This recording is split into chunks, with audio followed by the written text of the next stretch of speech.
ఎవరు అనుచరులని భావిస్తా ఉన్నారు? బండి సంజయ్ అనుచరులు. బండి సంజయ్కి ఏం అవసరం ఉంది మీ పైన దాడి చేయడానికి? నేను గదే అడుగుతున్నా ఆయన. నేను నెత్తిగుట్టుకు ఇప్పుడు నాకు డార్క్ సర్కిల్స్ అందుకే వచ్చినాయి, డిప్రెషన్లకు పోయి.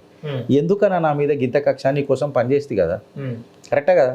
నువ్వు విమర్శ చేస్తావు, ఆ విమర్శ తప్పని నేను చెప్పే అధికారం లేదా స్వతంత్ర భారతదేశంలో? నువ్వు డిక్టేటర్వా? గడాఫీ చచ్చిపోతే నువ్వు పుట్టినావా? సద్దాం హుసేన్ చచ్చిపోతే నువ్వు పుట్టినావా? కాదు కదా. డిక్టేటోరియల్ ఫార్మ్ ఆఫ్ గవర్నెన్స్ లేదు కదా. పోయి నువ్వు మోదీ కింద పనిచేస్తున్నావు కదా. మళ్ళీ నువ్వు ఆయన ఎన్ని పొలి మాటలు అంటారు. పొద్దున్న లేస్తే విమర్శ మోదీ గారి పైన ఎంత ఉంది, ఆయన ఎంత పేషెంట్గా ఉంటాడు, ఎంత సహనశీలంగా ఉంటాడు, ఎంత సౌమ్యంగా ఉంటాడు. మళ్ళీ ఏం నేర్చుకున్నారు ఆయనతో మీరు? విమర్శ అని అనేది తట్టుకుంటేనే కదా నువ్వు ఎదుగుతావు. విమర్శ కాదు, నాకు కేవలం పొగడతలు కావాలంటే ఏడికైనా అవుతుంది. మొన్న గద్దర్ అన్న అన్నాడు, అది కరెక్టా అన్న? గద్దర్ అన్న అన్నాడు, అది కరెక్టా? ఇష్టం వచ్చినట్టు మాట్లాడుతా అంటే కరెక్టా? దాన్ని విమర్శించినాం.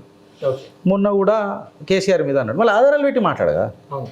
ఆధారాలు పెట్టి నువ్వు మాట్లాడు, మేము కూడా మద్దతు తెలుపుతాం. కేంద్ర మినిస్టర్ నువ్వు ఏదో కార్పొరేటర్ లెక్క మాట్లాడతానంటే నడుస్తుందా?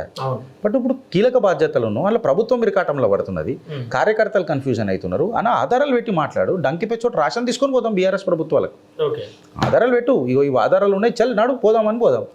ఓవరాల్గా తీసుకొచ్చి నువ్వు ప్రభుత్వం ఇరకాటం పెడుతున్నావు ఎందుకు అని చెప్పి మేము అడిగినాం. తప్ప ప్రజా పక్షాన మేము ఖచ్చితంగా మాట్లాడతాం.